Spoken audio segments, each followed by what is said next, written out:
उपस्थित पवित्र आत्माओं, हम सभी की एक ही मांग है, सरकार से नहीं, अंदर की मांग है।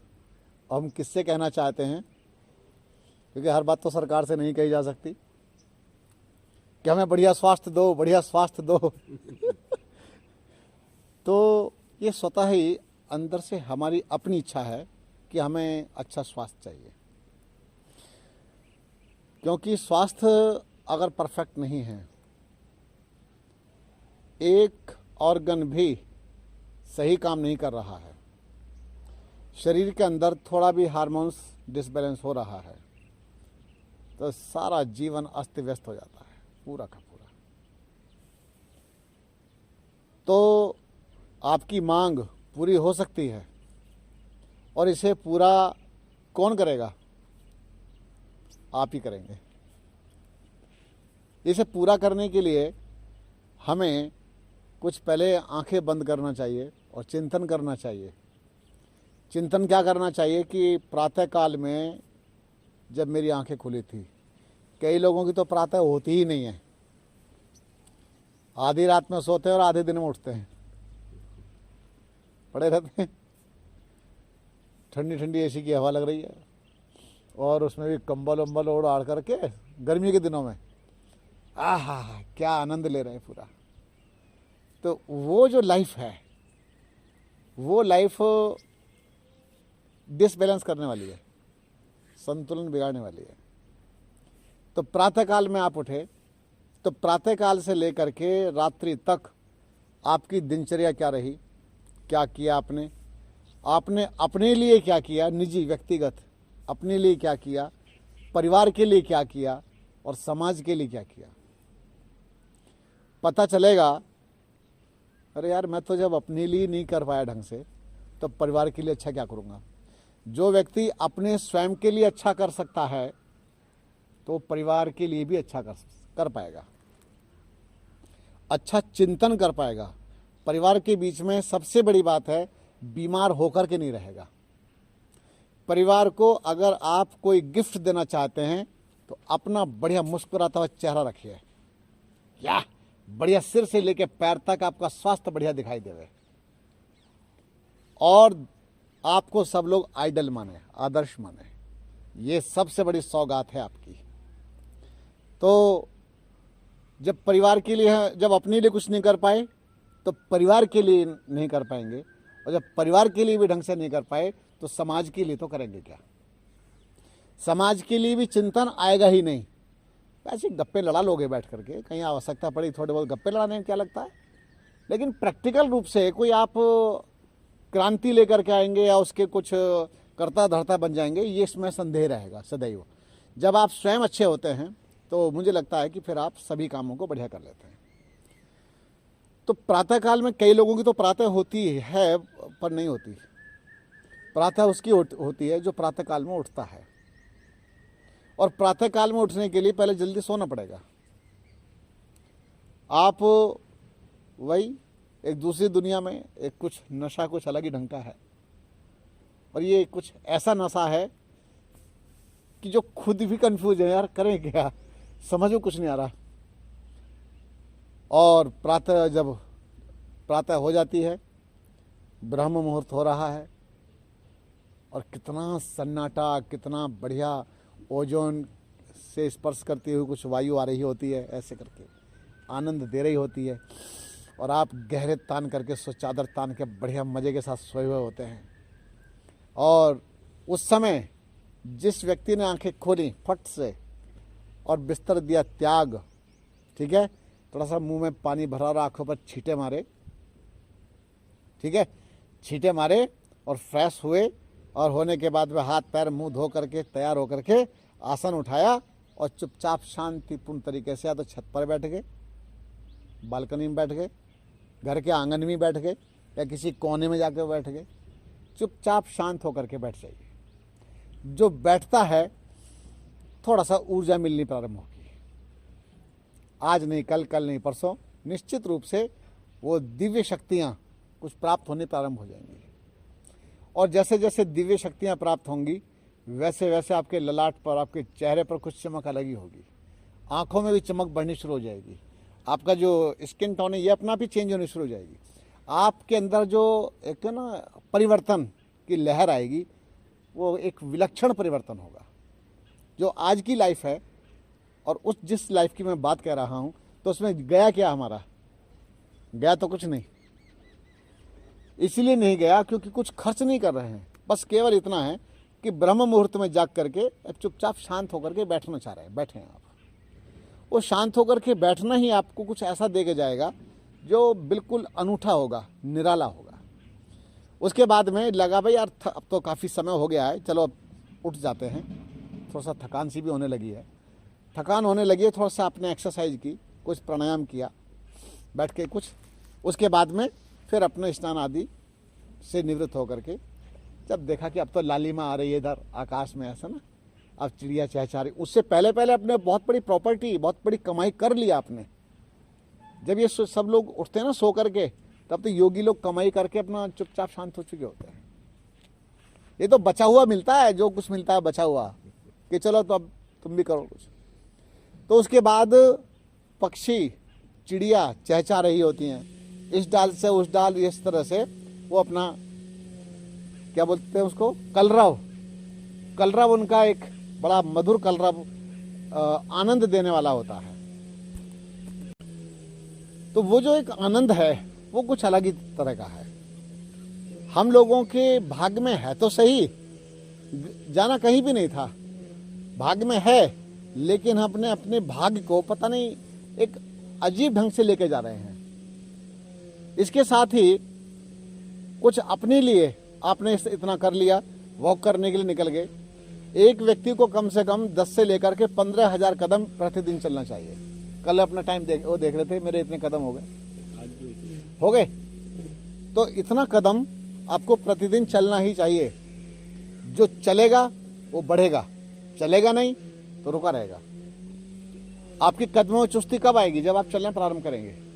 कदमों में चुस्ती आती तब है जब आप निरंतर वॉक करते हैं, दौड़ते हैं, स्पीड में रहते हैं, वरना आपकी स्पीड सब खत्म होनी शुरू हो जाती है। आप वहीं के वहीं कूप मंडूक की तरह से अपने जीवन को नरक बना बैठते हैं, बेकार बना बैठते हैं। तो चेतना से परिपूर्ण जीवन चाहिए। अगर आपके जीवन में चेतना नहीं है तो मुझे लगता है कि फिर आप फेल हो जाएंगे, हार जाएंगे। और हारने के लिए तो जन्म नहीं हुआ है।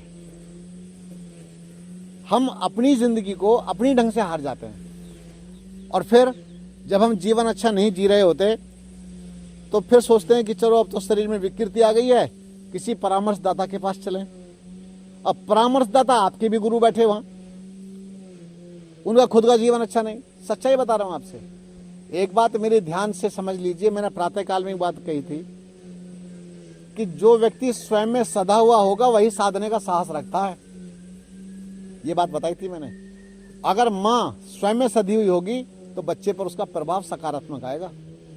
माँ स्वयं में सधी हुई नहीं होगी, पिताजी स्वयं में सधे हुए नहीं होंगे तो बच्चे पर सकारात्मक प्रभाव नहीं आएगा।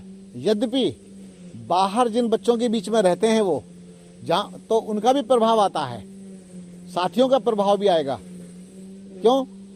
वो कहाँ से, किस परिवार से, किस माता पिता के कैसे। इसलिए पहले समय बड़े छांट छांट करके बच्चों का कलेक्शन किया जाता था। पिताजी का भी इंटरव्यू होता था, आप क्या करते हैं, आपकी दिनचर्या कैसी है, बड़ा अद्भुत था वो। इसीलिए कि इनके आपके बच्चे के साथ में और बच्चे ना बिगड़ जाएं, उसका पूरा ध्यान रखा जाता था। तो आप लोगों को मैं कहता हूं कि हमें समाज को सुधारने से पहले स्वयं को सुधारने की अधिक आवश्यकता है। हम कम से कम अपनी दिनचर्या सुधार लें, उसके साथ साथ अपना खान पान बदल लें। और खान पान बदल गया और दिनचर्या बदल गई, सारी बीमारी गई। फिर आपको किसी को अपना हाथ दिखाना नहीं पड़ेगा, लो जी जरा मेरा भाग्य बताओ हाथ देख करके, किसी को नहीं दिखाना पड़ेगा। हम दुर्बल मन के लोग हाथ दिखाने के लिए भागते हैं। जो दुर्बल मन है, जिनका कमजोर अंदर से, जो जिनका अंदर दृढ़ निश्चय नहीं है, वे लोग ही जगह जगह जगह जगह भागे फिरते हैं, कभी कहीं कभी कहीं कभी कहीं कभी कहीं, क्योंकि डर है अंदर, डर है, किसी अनहोनी का डर है। तो उस कारण से कभी कुछ पहन लेते हैं, कभी कुछ कर लेते हैं, कभी कुछ कर लेते हैं, वो सब नहीं। हमें सबसे पहले को अगर कुछ करना है तो अपनी दिनचर्या और अपने खान पान पर फोकस करना चाहिए, उसको सुधार लो, इसे यौगिक बना लीजिए। यौगिक दिनचर्या बनी और आपके अंदर परिवर्तन आया और आपका जीवन आनंद में बना। नहीं तो किसी भी तरह की कोई भी गोली, कोई भी दवाइयां, वे सब परिवर्तन कभी नहीं ला सकते। आप शायद समझते होंगे कि मेरे पास में ऐसा कोई व्यक्ति नहीं आता कि जो जल्दी बीमार हुआ था, जल्दी स्वास्थ्य खराब हुआ था। ऐसे ऐसे महारथी आते हैं जो वर्षों से बीमार थे, वर्षों से 20-20, 25-25 साल से बीमार हैं। अब आप कल्पना कीजिए, विचार कीजिए, क्या 25 साल से उन्होंने किसी डॉक्टर से परामर्श नहीं लिया होगा, कहीं अपनी चिकित्सा नहीं करवाई होगी? तो 25-25 साल से बीमारी भोग रहे होते हैं। अभी जो बीमारी भोग रहे हैं, बस हुआ इतना ही था कि परिवर्तन जहां आना चाहिए था वहां नहीं आया, और जब परिवर्तन नहीं आया तो भैया फिर बीमारी बने रहना। मेरे यहां पर थोड़ा सा सख्ती आपको बरतनी पड़ेगी, सख्ती मिलेगी। मैं आपके किसी भी चेहरे के प्रभाव में नहीं हूं, आपके पद प्रतिष्ठा के प्रभाव में मैं तो हूं नहीं। आपकी किसी भी बात का प्रभाव मेरे ऊपर रत्ती भर भी नहीं हो सकता, और वैसे भी पहले भी नहीं था, और सन्यासी व्यक्ति के ऊपर तो होता ही नहीं है। सच्चाई है ये। क्यों नहीं है? क्योंकि मेरे ऊपर बस सिर्फ एक ही धुन सवार है कि आपका भला कैसे हो, आपका कल्याण कैसे हो, आपके अंदर परिवर्तन कैसे आएगा। इस पर मेरा फोकस है, इसी पर मैं ध्यान देता हूं बस। तो इसी प्रकार से हम प्रयास पूरा ये करते हैं कि आपकी जो दिनचर्या में और आपके खान पान में जो भी दोष थे उसका हम सफाया करेंगे। मैंने कल भी संभवतः इस चर्चा चल रही थी, फिर रिपीट करूंगा। जैसे आज आपने सब्जी खाई, मैंने भी खाई अभी थोड़ी देर पहले, तो सब्जी जो खाई, सचमुच ये सब्जी ब्लड प्रेशर नहीं बढ़ा सकती। बोलो, ये सब्जी आपकी किडनी खराब नहीं कर सकती, क्योंकि नमक ना के बराबर नमक था, मसाले थे नहीं। हम जिन मसालों को बड़ा ये मानते थे कि इससे स्वाद बनता है, ये बनता है, वो बनता है, पता चला कि हम वहीं से बीमार थे। रसोई में जो आपने भिन्न भिन्न प्रकार की ये डिब्बियां रख रखी ना मसालों की, ये मसालों की डिब्बियां नहीं, अरे ये तो औषधालय था पूरा। लेकिन वो इतनी सारी औषधियां, इतनी सारी वनस्पतियां, इतनी सारी जड़ी बूटियां आप कूट कूट करके क्यों खा रहे थे? शरीर को तो आवश्यकता थी नहीं। चलो एक बात बताएं, आप जो खाना खाते हैं घर में, उस खाने को आप किसी जानवर को खिलाना प्रारंभ कर दो, आप उसको 1 साल के बाद देखना, उसकी स्किन में परिवर्तन आ जाएगा, उसकी स्किन में ढीलापन आएगा, ढीलापन, उसका तंत्र बिगड़ना शुरू हो जाएगा। जो पहले वो स्वच्छंद जीवन जीता था, स्वतंत्र जीवन जीता था, और जो आनंद के साथ में वो रहता था, उसका शरीर एकदम कसा हुआ मजबूत होता था। नहीं तो एक काम करते हैं, पला हुआ शेर, पिंजरे का शेर और जंगल का शेर, अंतर होगा या नहीं होगा? पूरा। क्यों? उसको कटा कटा मिलता है, मांस जो मिलता है, और वो शिकार करके खाता, दौड़ लगा करके, मेहनत करके खाता है पूरा। आपने देखा होगा डिस्कवरी में, देखो कैसे छलांगे मार मार के कैसी रेस लगाई जाती है। तो इसी प्रकार से हम सबकी हालत भी ऐसी होती चली जा रही है। जब हम अपने घरों में जो आहार हम ले रहे थे, जो मसालों से भरपूर हम सब्जियां खा रहे थे, हमने तो हद ये कर दी, अति कर डाली। हम तो केला भी अगर खाते हैं, आपने देखा होगा केले की दुकान पर खड़े होकर के या ठेले के पास खड़े होकर कई लोग वहीं केला खा लेते हैं, और चीर करके मसाला भर के और तब केला खाते हैं। अब बताइए, ये लोग परमात्मा की जो रचना है, उस रचना को ये कहना चाहते कि परमात्मा, प्रकृति माता, आप में अकल नहीं है, अकल हम में है। अरे जब केला आपने बनाया था तो इसमें नमक क्यों नहीं भरा आपने? पहले इसके बीच में नमक की लेयर भी भर के देते ताकि हमको ज्यादा स्वाद आ गया होता। इसी तरह से सेब की बेचारे की दुर्गति कर करा के तब खाते हैं आप लोग। दुर्गति क्या कर देंगे, उसका भी छील छाल करके, उसका भी पूरा नींबू और नमक और मसाले सब छिड़क छिड़क करके, हा, तब उसको खाएंगे। ये देखो, तरबूज का भी वही हाल। तरबूज पर जब तक नमक वमक, काला नमक ले और धोला नमक ले और ये सब नमक नहीं डल जाएंगे और पिसा हुआ जीरा नहीं डल जाएगा, तरबूज अंदर जाएगा ही नहीं। और जाएगा तो ये डर लगा रहेगा कि बीमार ना कर दे।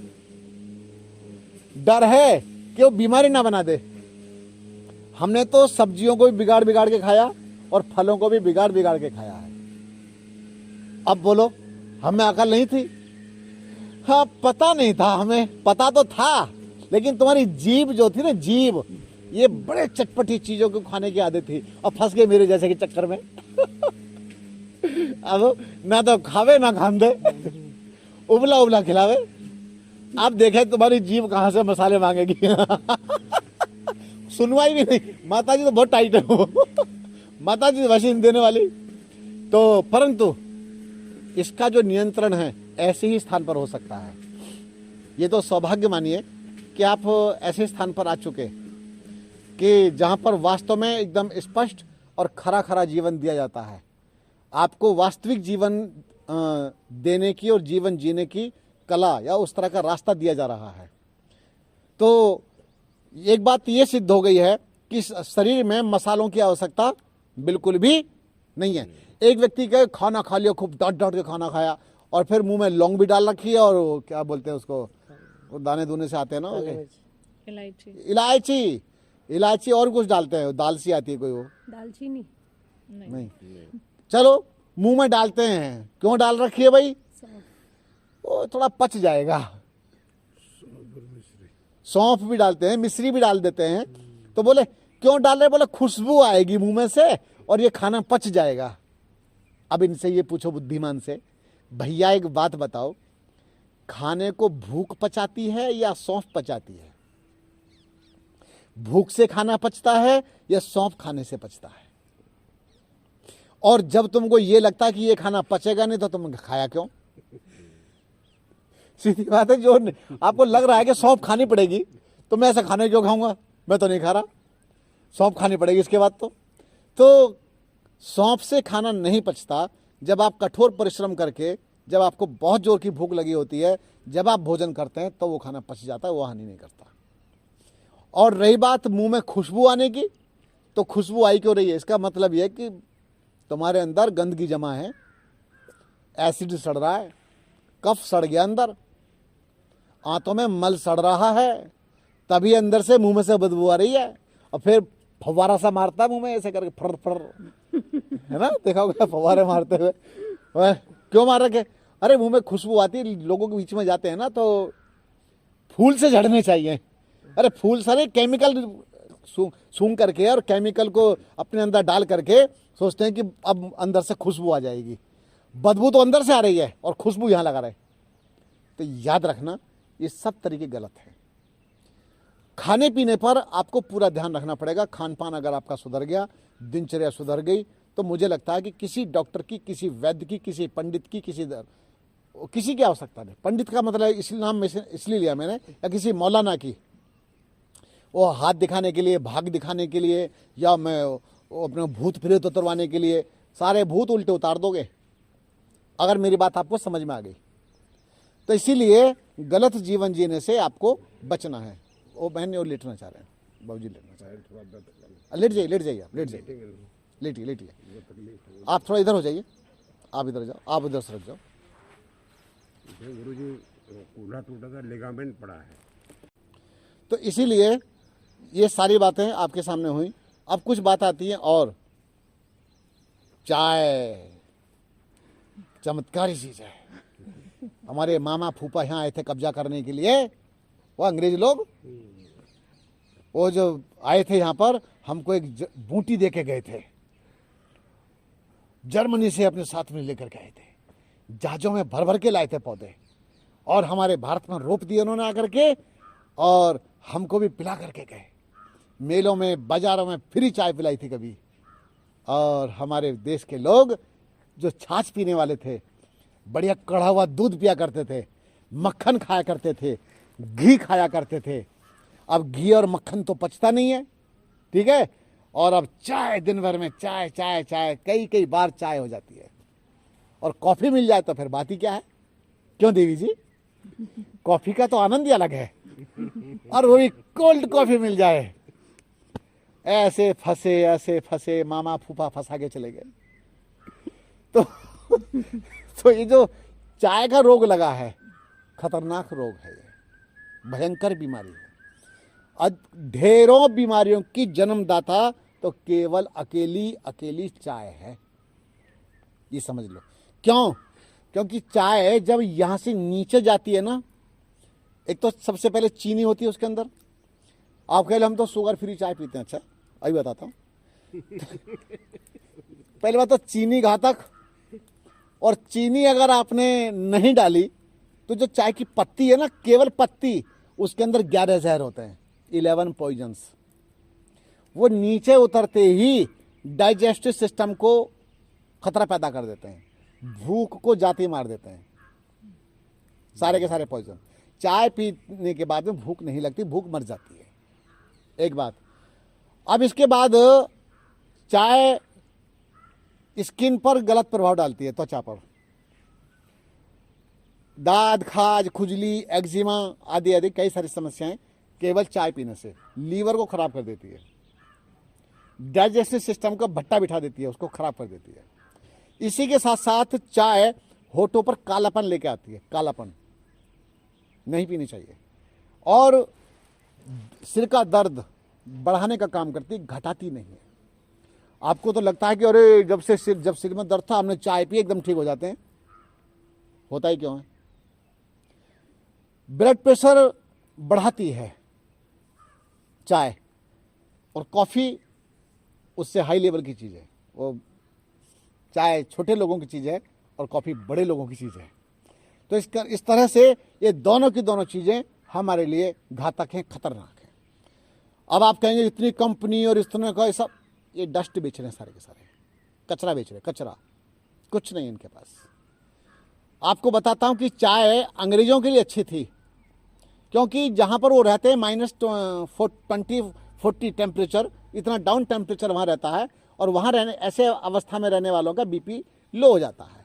उस कारण से अपने बीपी को सामान्य करने के लिए, रखने के लिए उनको वो सब चीज़ें लेनी पड़ती हैं। इसी के साथ साथ जैसे आप साउथ में चले जाइए तो चावल बहुत खाते हैं, चावल ज़्यादा मात्रा में खाए जाते हैं। क्यों? गर्म क्षेत्र है और चावल थोड़ा ठंडा होता है।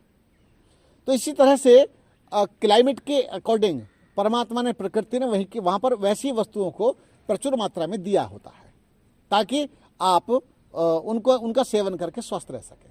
आप जब हिमालय में रहेंगे, हिमालय के क्षेत्र में रहेंगे, हिमालय की तराई में रहेंगे, वहाँ ठंडे प्रदेश में उसी प्रकार की चीज़ें होंगी, बादाम होंगे, अखरोट होंगे, तरह तरह की चीज़ें आपको वहाँ पर मिलेंगी। तो इसीलिए प्रकृति ने जैसी अलग अलग मौसम में अलग अलग क्लाइमेट के अकॉर्डिंग वो सब चीज़ें आपको दी हैं खाने की। ठीक इसी प्रकार से चाय हमारे लिए ठीक नहीं है। एक चीज़ आती चीनी। क्या आप प्रूव कर सकते हैं चीनी हमारे लिए अच्छी है? चीनी भी पाचन तंत्र को बेकार कर देती है, और कहते हैं 4 घंटे तक पूरे सिस्टम पर ब्रेक लगाने का काम करती है। चल रहे हैं आप, लेकिन अंदर के जो फंक्शंस हैं वो चिल्ला पड़ते हैं, रो पड़ते हैं चीनी की कोई भी वस्तु जाते ही। एक है जिसका नाम है नमक। चाय, चीनी, नमक। एक मेरे गुरुजी ने पुस्तक लिखी, मंदविश नमक चीनी चाय, चीनी नमक। तो इस तरह से ये जो नमक है, एक कभी समय ऐसा रहा होगा, ऐसा था, मेरे गुरुजी ने लिखा, और मेरे गुरुजी अद्भुत व्यक्ति थे, शोधकर्ता थे। उनका जीवन पूरा का पूरा 92 की आयु तक रहे, उनका शरीर रहा, लेकिन एक प्रयोग करने वाले व्यक्ति थे वो। तो नमक है, एक समय ऐसा था कि जब लोग आत्महत्या करने के लिए नमक खाया करते थे। ज्यादा मात्रा में नमक आदमी खाया, आप भी मर जाएगा, क्या बात करें, पूरा सिस्टम काम ही नहीं करेगा, खत्म हो जाएगा। जोक जो होती है, लीच बोलते हैं ना, और चिपक जाए, नमक डाल दीजिए, तुरंत छूट जाएगी। सांप कितना ही विषैला हो, उसके मुंह में नमक भर दो, कोड़ होकर मर जाएगा। मुर्दे को गलाने के लिए नमक डाला जाता है। जब इतना जानते हो तो इतना नमक की भरमार अपने शरीर के अंदर क्यों कर रहे थे? आपके शरीर में कितने नमक की प्रतिदिन आवश्यकता होती है? साल्ट कितना चाहिए बताइए? 1 ग्राम। बोलो। 2 ग्राम तो पड़ा है। लगभग 2 से 3 ग्राम तक ही मानते हैं, लेकिन 2 ग्राम भी बहुत है। और वो आपको कहाँ से मिलता है? वो तो सब्जियों से भी मिल जाता है। जी, जो आप सब्जियां खाते हैं, जो नेचुरल रिसोर्सेज हैं, उनसे भी आपको नेचुरल साल्ट अपने आप मिल जाता है। टमाटर खाइए, सलाद में टमाटर काट लीजिए ना, वहाँ भी साल्ट की पूर्ति हो जाएगी। मेरे ख्याल ये अपना पालक में भी होता है। मतलब जो एक ह्यूमन बॉडी को चाहिए, तत्व चाहिए, वो प्रचुर मात्रा में उसी सब्जी के अंदर भरे मिलेंगे आपको। लेकिन वो सब्जी मौसम की होनी चाहिए। ऐसा मत करना कि गर्मी की सब्जी सर्दी में खा रहे, सर्दी की सब्जी गर्मी में खा रहे, कोल्ड स्टोरेज की सब्जी रखी हुई आप एक एक साल तक खा रहे, वो ठीक नहीं है। उसके लिए आपको निर्णय लेने पड़ेंगे, चुनाव करने पड़ेंगे, तब जाकर के आपका कल्याण होगा, अन्यथा नहीं हो सकता। अब ये बात भी स्पष्ट होती है कि जो हम अलग से नमक खा रहे थे, वो नमक हमारे शरीर के लिए घातक था, और ढेरों समस्याओं को जन्म देने वाला अगर कोई है तो वह है नमक। आप नमक पर नियंत्रण कर दीजिए। आपको बता देता हूं, आप एक बार मेरे कहने से नमक छोड़ के देखिए, लेकिन उसके साथ में मीठा भी छोड़ना पड़ता है। इसका तालमेल तभी है जब आप नमक छोड़ते, बोले नमकीन चीज़ें मैं अभी बंद कर रहा हूं, आपकी बीमारियों को अपना आप झटका लग जाएगा। एक झटके में झटका लगेगा, एक ही बार में। और नहीं छोड़ोगे तो बीमारी सह जाओ। नमक गया कम, नमक घटा, नमक खत्म हुआ, मीठा खत्म हुआ और मसाले खत्म हुए, अब बीमारी नहीं रहेगी, बीमारी गई। क्योंकि जिन सब्जियों में आप भरपूर मसाले भर भर के खाया करते थे, अब वो बिल्कुल सादा शरीर के अंदर जा रही हैं, और वो पचने में अब देर नहीं लगाएंगी, वो झट से पच जाएंगी। देखो मेरा मानना क्या है, मैं आपको भाषण नहीं दे रहा हूं, मैं तो प्रैक्टिकल वो जीवन जीने की बातें बता रहा हूं आपको। भाषण तो बड़े लोग देते हैं, उनकी स्थितियां कुछ अलग रहती होंगी, मुझे तो पता नहीं। तो ये अगर आपके जीवन में इस तरह का परिवर्तन आया, जो बातें मैं आपसे कर रहा हूं, चर्चा कर रहा हूं, तो परिवर्तन ही आएगा। शरीर के अंदर से तमाम व्याधियां आपकी जाती रहेंगी, कुछ भी बीमारी नहीं रहेगी। अब नमक चीनी छोड़ने से क्या लाभ मिलेगा, विशेष बता रहा हूं। स्किन अपने आप साफ हो जाएगी, स्किन को साफ करना नहीं पड़ेगा, कोई क्रीम नहीं, कोई पाउडर नहीं, कुछ तरह का कुछ नहीं, केमिकल यूज नहीं करने पड़ेंगे। इसके साथ आपकी हड्डियां बच्चे की तरह से हो जाएंगी, वापस फ्लेक्सिबल, एकदम लचीलापन रहेगा हड्डियों में। नहीं तो क्या होता है, चाय पी पी के, चीनी खा खा करके, नमक खा करके हड्डियां हो जाती बिस्किट जैसी, बिस्कुट जैसी, कट ऐसे टूट जाएगी। और बच्चे का देखा कितनी बार गिरता है धरती पर, जब बच्चा चलना सीखता है फड़क से गिर जाता है, उसे कुछ नहीं होता। और आप एक बार यूं पैर फिसला, गिर गए, सीधा हॉस्पिटल। पता गिरे तो नीचे, हाँ घर में, आंख हॉस्पिटल में खुल रही। तो ये जो स्थितियां हैं ये ठीक नहीं है। तो हमने अपने शरीर को उस अवस्था में नहीं छोड़ा, बच्चे जैसा नहीं छोड़ा। अभी आप मुझे भी देखते होंगे, तो मेरा शरीर परमात्मा की कृपा से या मेरे गुरुजी का आशीर्वाद से या थोड़ा बहुत जो उन्होंने मुझे बताया था, उसके आधार पर जीवन जीने के बाद शरीर में बहुत लचीलापन है, बहुत अच्छा है। मुझे एकदम बच्चे जैसी फीलिंग होती है। मैं बच्चों के साथ में जो खेलता हूँ तो बहुत आनंद आता है। उठना, बैठना, लुढ़कना करना, मुझे वृत्ति भर भी आलस नहीं, बिल्कुल भी नहीं है। तो इसी प्रकार से जब आप इन चीज़ों पर नियंत्रण करोगे, जिनका मैं नाम बता रहा हूँ, तो भैया आपका शरीर भी बिल्कुल वैसे ढलना प्रारंभ हो जाएगा। तो प्लीज बोलिए ना। नमक किसी भी प्रकार का, जैसे वो कहते हैं रॉक सॉल्ट आता है, काला नमक आता है, नमक कोई अभी तो बंद सब नहीं, कोई संदेह, कोई संदेह कोई भी नहीं। गुरुजी सेंधा नमक जो बताते हैं, सेंधा नमक अच्छा होता है। सेंधा नमक नमक तो नमक है, समझ लीजिए मेरी बात। अभी जो चर्चा चल रही है, हमें नेचुरल रिसोर्सेज पर बात चल रही है, नेचुरल चीज़ों पर बात चल रही है। हम अलग से क्यों मिलाएं? अलग से नहीं मिलाएंगे हम। बिना अलग मिलाए खा ही नहीं पाते हैं। हमको डॉक्टर ने बताया लीवर सिरोसिस में 3 ग्राम मैक्सिमम 24 घंटे नमक ले सकते हैं। और ना लें तो नले तो कुछ खा ही नहीं पाते, नले तो आप तो बता रहे हो, बता दिया, लेकिन कहाँ कुछ घुसते नहीं शरीर में। आहा, ये असली बात ये बताई। ये कुछ 2-4 दिन खाए देखे, बड़े पुराने जख्म है महाराज। तो ये जो जख्मों को वो निकल के आते हैं ना, कुछ मुंह में जाएगा ही नहीं। आज सब्जी खाई, अच्छी नहीं थी। अच्छी नहीं लगी। वो पूरा ध्यान रखा गया था कहीं स्वाद में। और सुनिए, उसमें नमक तो था, नमक तो था उसके अंदर, नमक था, जितना चाहिए था, जितना आप लोग खाते हैं उतना ही नमक था उसके अंदर। लगी सबको अच्छी इनको। सब्जी कितनी बढ़िया शानदार सब्जी थी, सब्जी भी और सलाद भी अच्छी थी, सलाद भी बहुत बढ़िया था, दाल बढ़िया नहीं और थी।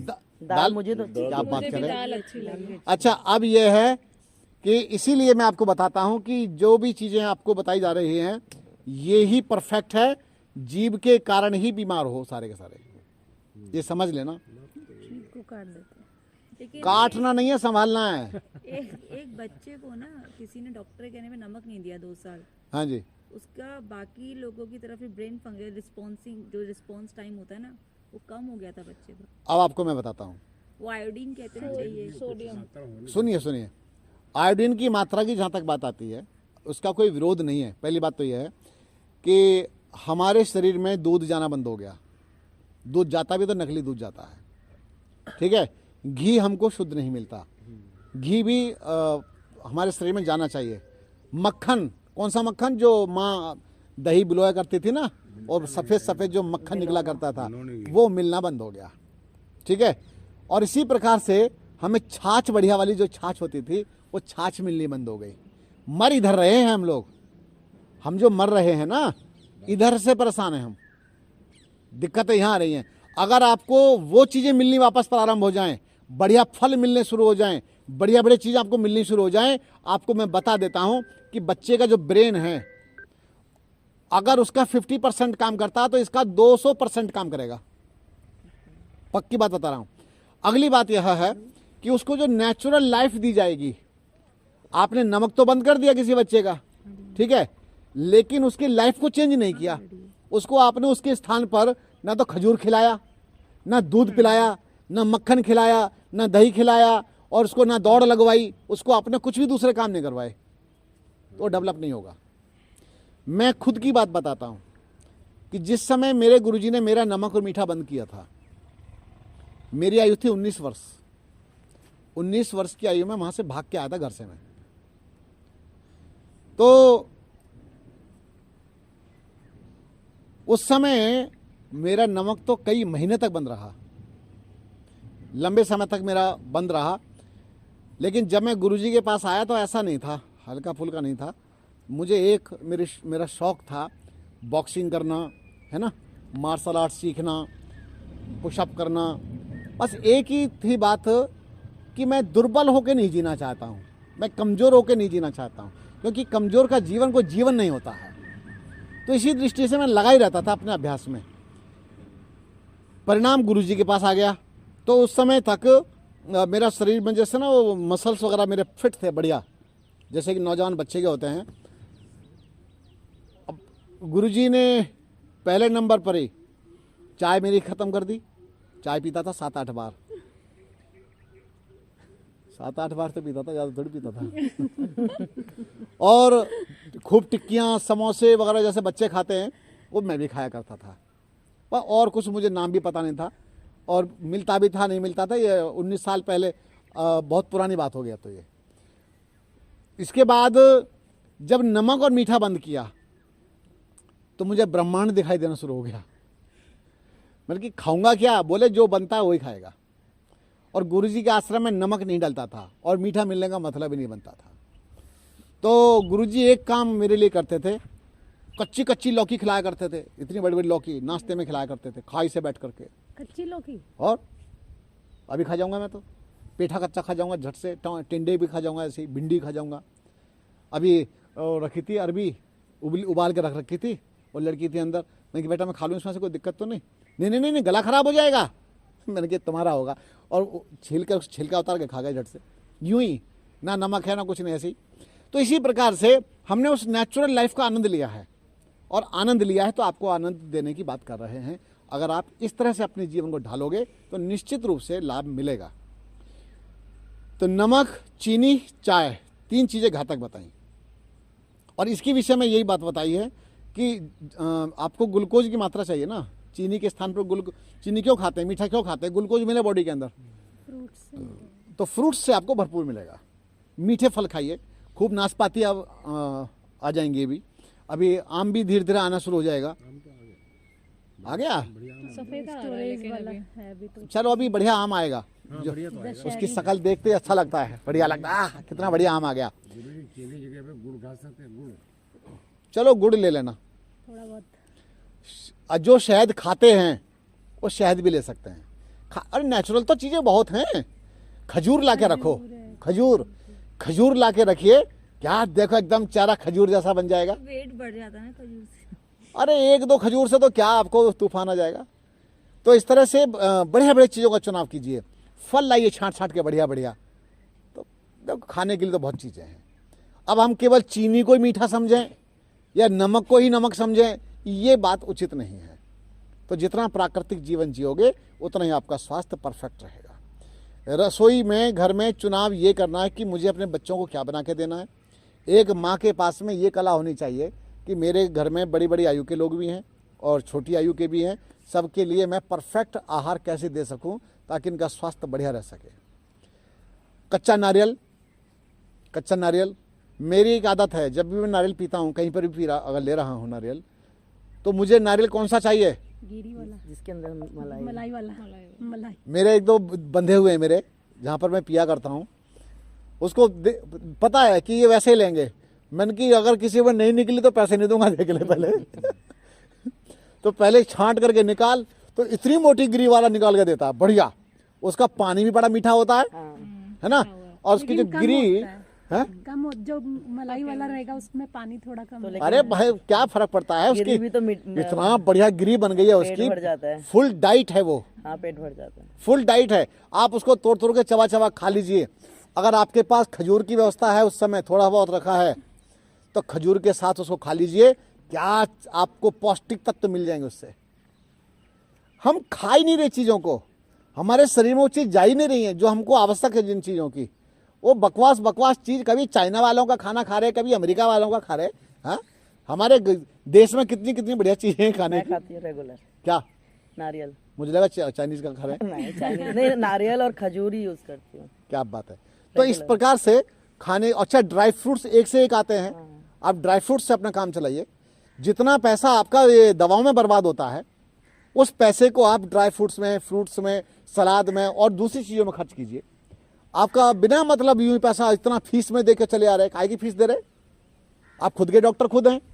तो आप यहाँ से जब जाएंगे 7 दिन के बाद, आपको मैं बता देता हूँ, जो मोटिवेशन 7 दिन तक यहाँ आपको मिलने वाला है, ये आपको 7 साल तक काम करेगा। और फिर भी साल में 1-2 बार आपको राउंड लगाते रहना चाहिए, आते रहना चाहिए। क्यों? एकदम रिफ्रेश होते रहेंगे, तरोताज़ा होते रहेंगे। एक हमारी बहन है उपासना, उसने 3 लोगों की बुकिंग कराई, मतलब खुद भी आ रही है। जो पहले आ चुके हैं मेरे पास में और जो समझ चुके हैं, वे सदैव आते रहते हैं, मेरे पास आते रहते हैं। रोहतास जी का 4था कैंप है, आते रहते हैं। क्यों? उनको पता है कि ऊर्जा और एनर्जी का जो साधन है, जो एक सही ढंग से प्रॉपर तरीके से आपको चीज़ें मिलेंगी, वो यहाँ पर मिलेंगी। देखो, मैं कोई वीआईपी व्यक्ति नहीं हूँ। जितनी भी नॉलेज है मैं आपको अपने आसपास बिठा करके सबके साथ में ऐसी चर्चा करता हूँ। और मेरा तो उद्देश्य यह है कि झोंपड़ी में भी और महलों में भी ये बढ़िया स्वास्थ्य का दिया जल जाए। अगर ये दिया जल गया तो हम सफल हो गए, मेरा जीवन सफल हो गया। तो माताओं, बहनों, बंधुओं, कुछ बातें मैंने आपके समक्ष रखी हैं प्रैक्टिकल जीवन जीने की।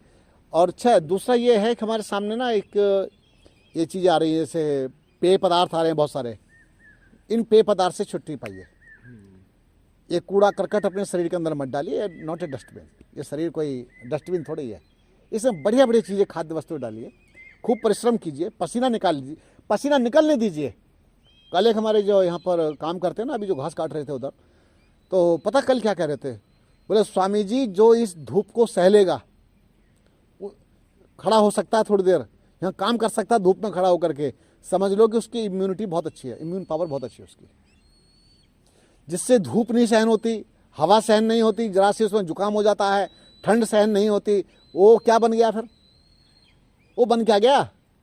तो इसीलिए हमें ऐसा नहीं बनना है, हमें तो हर तरह से मजबूत बनना है, अपने आप को स्ट्रांग बनाना है। तो किसी भी प्रकार के पेय पदार्थ मत लीजिए। और मैं एक बहुत बड़े संकट में हूँ कि लोगों को मैं गाइड तो करता हूँ, गाइड करता हूँ कि भाई ऐसा हो वैसा हो वैसा हो, लेकिन समाज बहुत बुरी तरह से फंस गया प्लास्टिक के जाल में। प्लास्टिक का इतना बड़ा जाल फैल गया है, वो इतना बड़ा जाल फैल गया है, बड़ा विचित्र खेल हो गया हमारे साथ। आपको सारी की सारी दवाइयाँ प्लास्टिक की शीशियों में भरी मिलती हैं। एलोवेरा जेल है इस कंपनी का, क्यों पिए तुम्हारी कंपनी का? प्लास्टिक के अंदर भर दिया तुमने। ये कोई प्रूव कर सकता है कि प्लास्टिक के अंदर भरी हुई औषधि भी शुद्ध मिलेगी? प्लास्टिक के अंदर कितनी गैसेज होती हैं, वो सब हमारे लिए घातक है। तो प्लास्टिक के अंदर जो शीशियों में, प्लास्टिक की शीशियों में दवाइयाँ भर के आती हैं, मैं इनको भी ठीक नहीं मानता हूँ, किसी भी तरह से ठीक नहीं मानता। तो इसीलिए नेचुरल हमको रास्ते खोजने पड़ेंगे, प्राकृतिक रास्ते खोजने पड़ेंगे। अच्छा, शरीर के अंदर क्या वजन बढ़ गया है? लाओ, वजन कोई बड़ी समस्या है? कुछ भी समस्या नहीं है, ना तो डायबिटीज समस्या, ना बीपी समस्या, ना थायराइड समस्या, किसी तरह की समस्या है ही नहीं। केवल आहार बदल दीजिए, लाइफ स्टाइल बदल दीजिए, इसी से ठीक हो जाएगा। धन्यवाद। सिंपल, बिना दूध की। कॉफ़ी, हाँ जी, ब्लैक कॉफ़ी हाँ जी। क्यों पीना चाहते हैं? नहीं, मैं वैसे ही पूछ नहीं, वैसे तो कोई चीज़ नहीं, मैं वैसे पीती नहीं हूँ। नहीं पीना चाहिए। अच्छा, कॉफ़ी के अंदर जो कैफीन होता है और भी कई पॉइजन होते हैं, वे सब हमारे लिए, बॉडी के लिए ठीक नहीं है। और फ्रूट्स वगैरह जो लेते हैं उसकी भी हमारी क्वांटिटी कुछ लिमिट होनी चाहिए। वैसे जैसे मेरे बच्चे दोनों बहुत हेल्दी हैं, हालांकि मैं बहुत ध्यान रखती हूँ, जी, पर जो छोटा वाला बेटा मेरा है वो बहुत शौकीन है खाने का। अच्छा और जी। उसको मैं अगर जैसे रात को मैं कोशिश करती क्या हूँ खाने का रोटी ना- शौकीन है? उसे सभी कुछ, उसको अगर खाना दो तो वो बहुत तसल्ली बख्श बैठ के ना अच्छी क्वांटिटी में खाता है। वाह और वाह। अगर उसको टोको ना तो फिर उसे अच्छा नहीं लगता। जी, तो वो अगर उसको मैं तरबूज भी दूंगी ना तो वो कोशिश करता है कि सारा तरबूज मैं ही खा लूँ। उसकी इच्छा यही होती है। हाँ, तो वो नुकसान तो करेगा ही, ऑब्वियसली क्वांटिटी तो कहीं ना कहीं इफेक्ट करती है। हम एक काम करेंगे, एक कैंप बच्चों का लगाएंगे, हाँ जी, मैं इसलिए पूछ रही थी। क्योंकि क्या होता है, मैं कुछ आपको समझाऊंगा और आप जाके बच्चों को समझाएंगी, उसकी समझ में शायद ना आवे। जब मेरे सामने बैठा होगा तो डायरेक्ट वो प्रश्न करेगा कि गुरुजी मैं ऐसे ऐसे खाता हूँ और इस तरह की क्या ठीक है, तो तुरंत उस बात को एकदम उसके क्लिक कर जाएगी, हाँ ये बात उन्होंने सही बताई। रही बात ये कि खाने पीने की जहाँ तक बात है, तो बच्चा खाए पिए कोई प्रश्न नहीं है, लेकिन उसको पचना चाहिए। नहीं, वो खेलता भी है, खेलता तो क्लास में पचा जाता लेगा। है, 3 घंटे खेलता एज है। क्या है? वो 11 साल का है, लेकिन उसका वजन जो है वो मतलब मैं जिस हिसाब से उसको डाइट को रेगुलेट कर रही हूँ उस हिसाब से उसका जा नहीं रहा है, वजन नहीं बढ़ रहा है, घट नहीं रहा है, घट नहीं रहा है। ज्यादा है वजन। हाँ, तो इसका अर्थ है कि वो ओवर ईटिंग कर जाता है। हाँ जी, अब तो मेरे को 1.5 महीना हो गया, मैंने काफी रेगुलेट। ओवर ईटिंग में एक चीज जोड़ लीजिए, एक प्लेट सलाद जोड़ दो एक तो, हाँ जी, ठीक है? बोले तुमको पहले ये खाना है, गुरुजी ने बताया है। ठीक है। एक प्लेट सलाद अगर खा ले, अब उसको एक चपाती और फिर सब्जी दे दो खाने के लिए, ठीक है? फिर उसके बाद एक आध रोटी दे दो। ठीक है, अब उसके शरीर में एक तो सलाद ज्यादा मात्रा में गया, सब्जी ज्यादा मात्रा में गई, एक आध चपाती चली गई। अब इससे वजन बढ़ेगा नहीं घटेगा। ठीक है। आपके लिए भी, आप जब घर में भी रहेंगे तो पहले सलाद खा लिया, मेरे पास में इतनी बड़ी प्लेट सलाद की जाती है, ठीक है?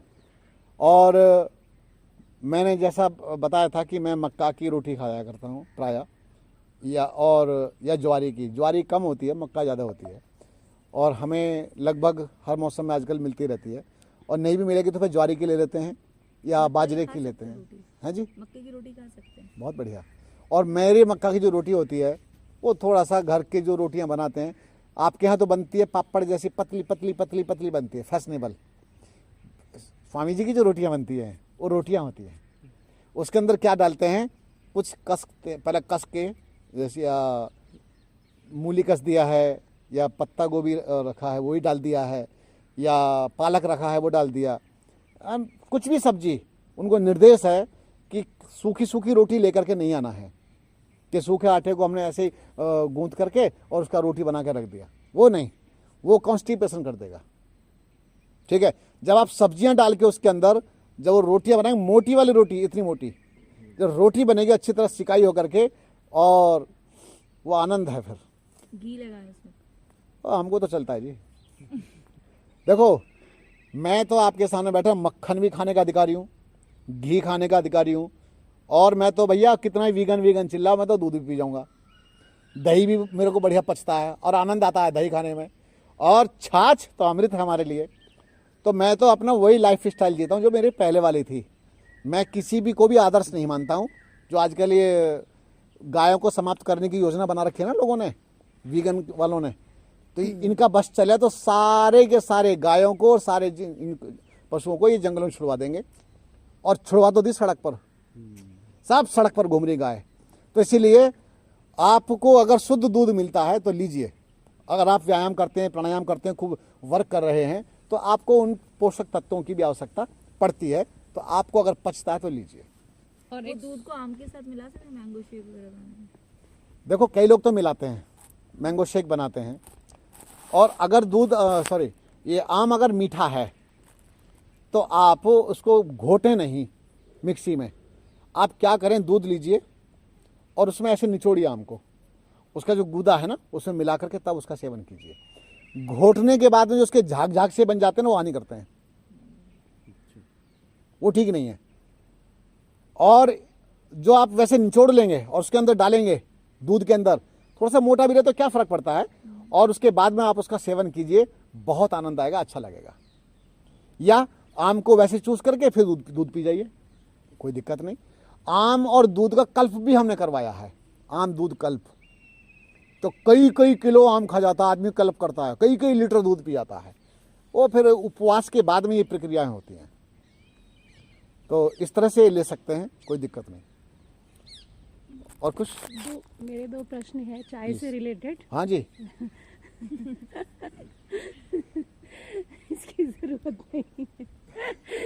पहला ये है कि मेरे को आदत है थोड़ा बहुत, मैं हेल्थ से रिलेटेड कोई ऑडियो वीडियो सुनती रहती हूँ या कोई प्रोग्राम अटेंड कर लिया। जी जी, बताइए बताइए। तो कई बार जो इन्फॉर्मेशन मिलती है उसमें थोड़ा वेरिएशन आता है। तो हाँ। जैसे चाय का पढ़ सुन रही थी मैं, तो ये सुनने में आया कि जो चाय है वो इसलिए हार्मफुल है क्योंकि उसमें जो है दूध है, और दूध जो है एसिडिक होता है। वैसे तो अगर हम कैटेगरी, इसी बात को यही रोकते हैं। हाँ, एसिड को कंट्रोल करने के लिए दूध पिलाया जाता है, एसिडिक नहीं होता।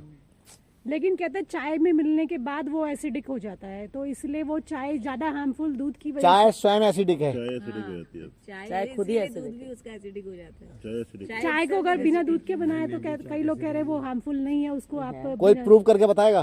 कहते हैं वो एसिड नहीं करेगी फिर। नहीं प्रूव कर सकता कोई। चाय की पत्ती ही घातक है। अच्छा, निकोटीन वगैरह है। चाय के अंदर टैनिन, कैफीन, थीन, पेमिन, वेलेटाइल ऑयल, स्टेगिन ऑयल, एरामेलिक acid, carbolic acid, oxalic acid, साइनोजेज एंड निकोटिन, इस तरह के पॉइजन्स उसके अंदर हैं। आप नेचुरल चाय पीजिए ना, उसमें क्या नाम है, नेचुरल चाय हम पिलाएंगे अभी थोड़ी देर बाद। ये गुलाब की पत्तियां डाल दीजिए rather than अच्छा, कल आपने हर्बल टी पिया हमारे यहाँ पर? मैंने कल किया था, मुझे बहुत अच्छी लगी थी। बहुत अच्छी है।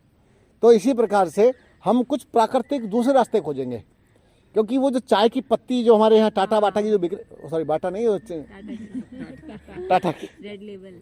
हाँ, अरे काय का रेड रूट कुछ नहीं है उसमें। तो इस तरह से वो हमारे लिए हार्मफुल है, ये समझ लीजिए। भारतीयों के बॉडी के अनुसार वो ठीक नहीं बैठती है, हमारे लिए ठीक नहीं है। एक बात और, जहां -20 या 40 टेम्परेचर हो ना, मुझे ले जाओ, मैं देखता हूं कि मुझे चाय पीने की बिल्कुल आवश्यकता नहीं पड़ेगी। तो फिर चाय पीने के लिए वहीं जाना पड़ेगा। नहीं, आप अगर वहाँ कह रहे हैं ना, ले सकते हैं, ले सकते हैं। वो लोग ले सकते हैं। मैं वही कह रही वो हूँ, अगर लोग- चाय पीनी हो तो फिर वो- -40 में अरे जाना मैं तो वहाँ पड़ेगा। व्यायाम कर शुरू कर दूंगा, क्या करेगी चाय। फ्रेश चीजें अवेलेबल भी नहीं है ना वहाँ पे, ऐसा है ही नहीं। अब ब्रेड हमारे लिए नहीं है एक्चुअली, हमारे लिए तो यहाँ पे फ्रेश चीजें अवेलेबल, उनके लिए अवेलेबल नहीं है। हाँ, इसीलिए options उनका ही इसका नहीं वो ज्यादा- जानते भी नहीं बहुत सारी चीज़ों को। उनको जितनी वैरायटी हमारे दिमाग में है ना, हाँ, जितना हम लोग जानते हैं, हाँ, आपको क्या पता है। मैं कितनी तरह की रोटियों को जानता हूँ, कितनी प्रकार की रोटियां टिक्कड़ बनाने जानता हूँ, कितनी तरह की चीजें मेरे माइंड में भरी पड़ी हैं। तो आज शाम खिलवाइए। हाँ, ये देखो। चलिए, और कुछ? ऐसा खाना अगर वहाँ लेंगे ना, जो खाना आज मिला है, दैट इज वेरी कॉस्टली दे। उनके लिए ब्रेड बटर और ये बर्गर सस्ता है। ये जो खाना है ना, ये बहुत कॉस्टली बनता है। और सुनो, रेस्टोरेंट में नहीं मिलती सब चीजें, वहाँ तो फ्राइड सब देखो, चीज। घर में ही बनाएंगे ना, दिस हाँ। Will be very costly for them.